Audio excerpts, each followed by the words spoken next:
नमस्कार, आजाद संवाद मीडिया में आपका स्वागत है। हम लोगों की आवाज़ रमेश पटेल। बिहार विधानसभा का चुनाव वोट चोरी और वोट डकैती को लेकर पूरे देश में चर्चा का विषय बना हुआ है। वहीं दलितों पिछड़ों की पहली नौकरी पाने का सपना भी महागठबंधन की हार के साथ टूटा। समय के साथ खबर पाने के लिए चैनल को सब्सक्राइब करें। नमस्कार, खबर विस्तार से।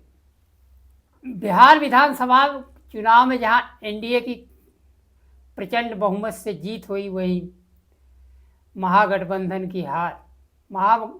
की हार को लेकर तमाम सवाल खड़े किए जा रहे हैं कि गठबंधन के सहयोगी दल ने अच्छा प्रदर्शन नहीं किया। जहां चुनाव आयोग, भारतीय जनता पार्टी, अर्थतंत्र, धन तंत्र, हर एक तरह से ऐसा कोई पॉइंट नहीं बचा कि जहां से चोरी ना की जाए। छोड़ा नहीं तो इसमें कांग्रेस पार्टी, राष्ट्रीय जनता दल या अन्य सहयोगियों को किस स्तर पर आंका जाए, उनकी तैयारी कैसी रही, कैसी होनी चाहिए।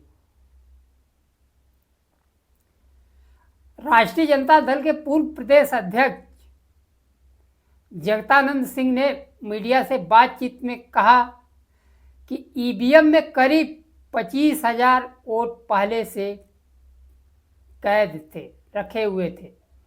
इसके बावजूद हमारे 25 विधायक जीत गए।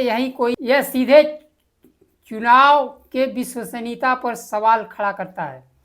लोकतंत्र की प्रक्रिया से छेड़छाड़ होने लगे तो देश किधर जाएगा। परिस्थितियां बदलने के लिए सत्ता पक्ष से विशेष उपाय किए गए। लोकतंत्र को व्यापार बना दिया गया है।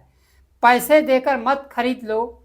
उन्होंने लोकतंत्र और संविधान बचाने की बात कही। लोकतंत्र, संविधान बचाने से पहले जनता का अधिकार रहेगा, तभी संविधान बचेगा। राष्ट्रीय जनता दल के नेता भाई वीरेंद्र ने कहा, हम बैलेट वाले चुनाव में जीतते हैं, ईवीएम वाले में हारते हैं। ईवीएम में चोरी हुई है, इसके खिलाफ लड़ाई लड़नी होगी। पत्र से चुनाव के लिए राष्ट्रीय स्तर पर चर्चा होनी चाहिए और प्रत्येक नागरिकों को मत पत्र से चुनाव की मांग करनी चाहिए। समाजवादी पार्टी प्रमुख ने कहा कि भारतीय जनता पार्टी के सरकार में बेईमानी और लूट चरम पर। संविधान और कानून का शासन खत्म हो गया है। शासन सत्ता का दुरुपयोग भारतीय जनता पार्टी कर रही, पैसे बांटकर चुनाव लड़ती और जीतती है। संविधान को मिटाने का षड्यंत्र चल रहा है। भर्ती और नौकरी खत्म करके दलित पिछड़ों का आरक्षण खत्म करना चाहती है। बिहार चुनाव में एसआईआर करके वोट काटा गया। 10,000 रुपये सीधे महिलाओं के खाते में डाला गया।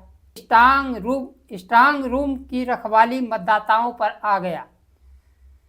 रात के अंधेरे में कैमरे बंद किए गए और स्ट्रांग रूम में अंदर गाड़ियां और ट्रक पहुंचे। प्रदेश के बाहर के मतदाता चुनाव में भाग लिए। वोट चोरी पर चुनाव आयोग, सर्वोच्च न्यायालय मूक दर्शक बने रहे। यह सिर्फ वोट चोरी नहीं है, बल्कि समाजवादी पार्टी के राष्ट्रीय अध्यक्ष अखिलेश यादव ने कहा, बिहार में वोट डकैती खुलेआम की गई। विपक्ष के नेता तेजस्वी यादव मुख्यमंत्री पद के दावेदार के रूप में मतदाताओं के बीच पहली पसंद रहे। शिक्षा, नौकरी की बात की। लोकतांत्रिक संस्था चुनाव आयोग, न्यायपालिका में चुनाव को लेकर जनता का विश्वास